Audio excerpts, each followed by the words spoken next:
Treasure Island, Chapter 9, Powder and Arms.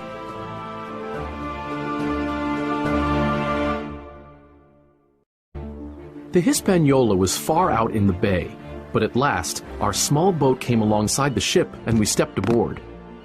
The first mate, Mr. Arrow, a brown old sailor with earrings in his ears, saluted us, and the squire greeted him like an old friend. But I soon observed that things were not the same between Mr. Trelawney and Captain Smollett. We'd hardly gone below deck and entered the captain's cabin when the captain himself came in and angrily shut the door behind him. "Captain Smollett, all is well, I hope?" Squire Trelawney said.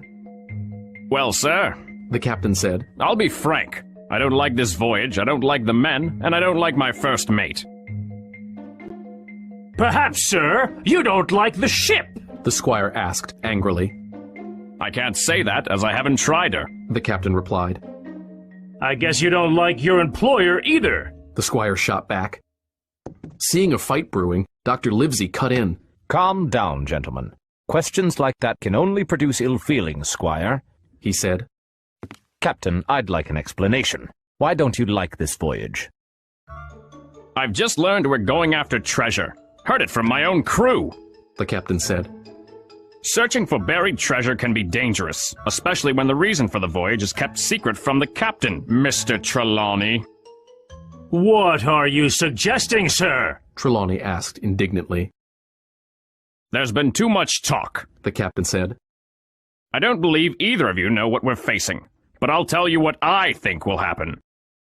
It'll come down to life or death, and a narrow escape if we're lucky."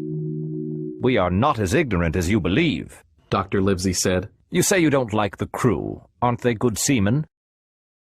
"I should have been allowed to choose my own crew, sir," Captain Smollett replied. "Perhaps my friend should have included you in the hiring," said the doctor. "But the squire did not mean to overstep his authority. You don't like Mr. Arrow." "I don't, sir. I believe he's a good seaman, but he's too chummy with the men. A first mate should behave with authority. Mr. Arrow acts as if he's one of the crew." "Tell us what you want, Captain," the doctor said. "If you're determined to go on this voyage," Smollett said, "then all the gunpowder and arms must be stored under my cabin. Second, I want to move your berths right beside my cabin." "Anything else?" asked the squire. "There's been too much blabbing," said the captain.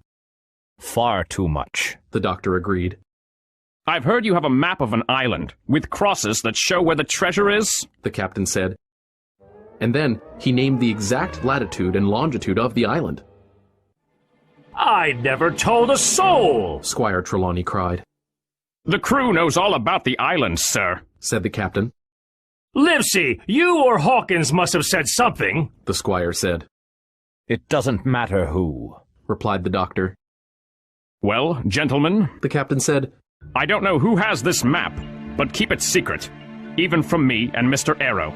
Otherwise, I will resign." "You fear a mutiny," the doctor said. "That's the reason you want all of us and the guns in the stern of the ship." "I wouldn't go to sea if I had evidence of a possible mutiny," Captain Smollett said. "No captain would do that, but I am responsible for the life of everyone on board.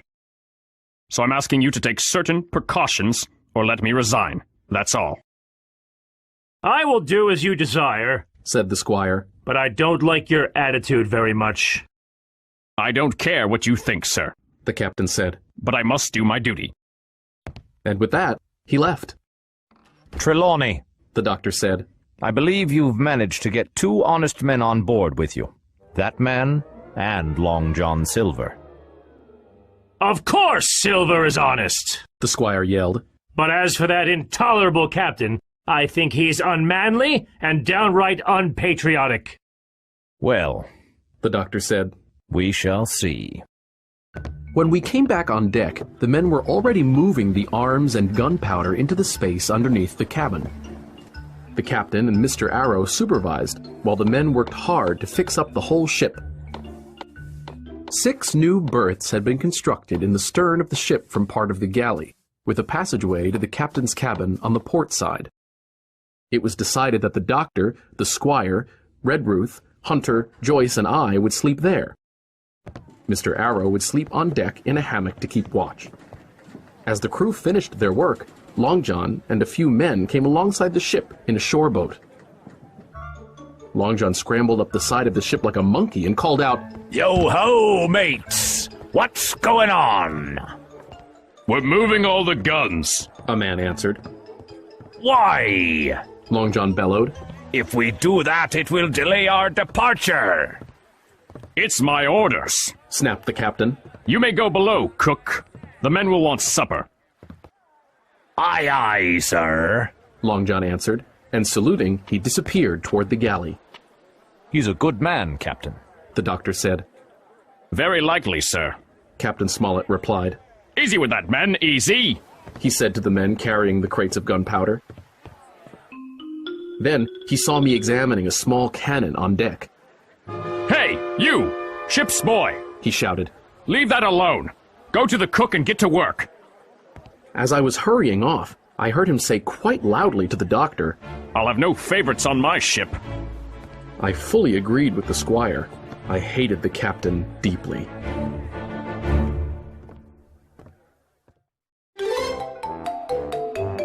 Little Fox.